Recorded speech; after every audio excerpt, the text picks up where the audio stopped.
So, Tashtale, everybody. So sorry, I have a few instructions, so I'm going to look at them and then start with the session. Okay. So first of all, I hope you can hear me. Yeah. So first of all, a very warm Tashtale and welcome to, how do I say now, the 23rd session, the last session, and our very first dedicated Q&A session, right? So thank you everybody for joining us. So thanks to Geshe-la's generosity and compassion, we now have a separate Q&A today, although we had Q&A at the end of each session as well. So thank you so much, Geshe-la Katincheso. We are grateful beyond words, Geshe-la. And now to let everybody know of a few instructions for today's session, I'll just read them out and then we'll also post on the chat. Yeah, so first of all, we will begin with Geshe-la's concluding remarks for 10 to 15 minutes. And then we are open for Q&A. And during the Q&A, we will alternate between 2 questions from the Russian group and 2 questions from the rest of us each time. And please raise your hand as usual from the reactions icon at the bottom of your screen. We'll invite you to unmute your audio and ask your questions. And you're also welcome to raise hand and express your thoughts and thanks. If not, ask a question. And then please keep your questions and expressions short and to the point so we can accommodate more people. And we will conclude the session at 7 p.m. Indian time sharp. And also to let you know, this is not live broadcast on Facebook. So we hope you feel more comfortable about asking your questions or expressing your thoughts. So thank you so much. With that, we welcome everybody and request Geshe-la to please lead the prayers. And then please give us your concluding remarks. Thank you so much.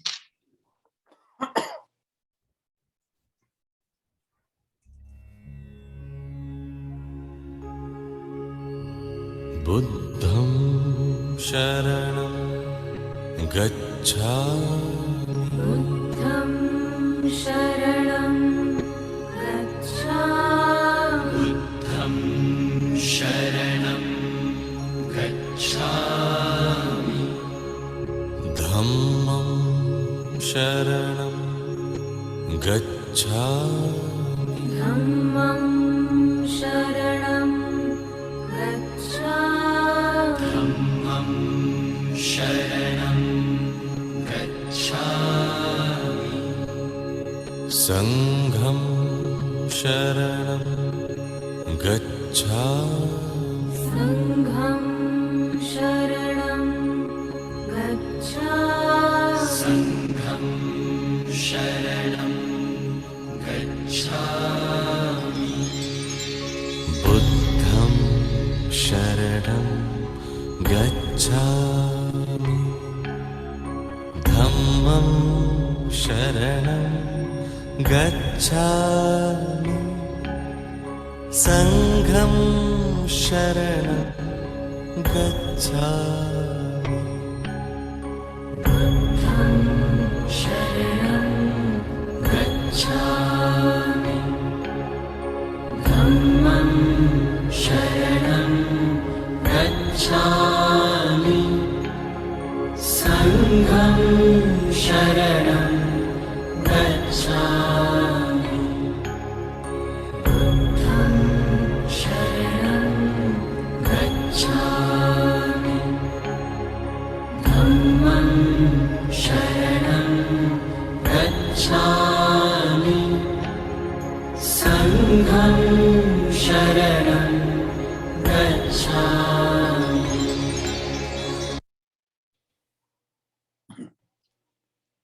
Sadala Major Benji, Shabjibe Mola Doja, Pombapule Dojama, Domayam La Chance Lo Omdar, Tureso, Omdar,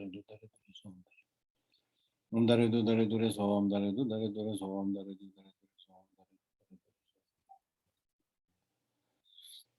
Omdare Dudare Dures, Omdare Dudare Dures, Omdare Dudare Dures, Omdare Dudare Dures, Omdare Dudare Dures, Omdare Dudare Dures, Omdare Dudare Dures, Omdare Dudare Dures, Omdare Dudare Dures,